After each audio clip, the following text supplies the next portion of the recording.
பொல்லாதது, ஒரு காவல் இல்லாதது.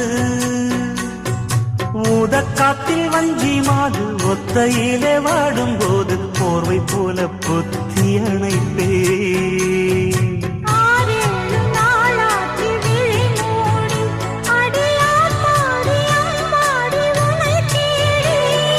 நீதானே மானே என் இளஞ்சோடி, உனை நீங்காது என்றும் என் உயிர் நாடி.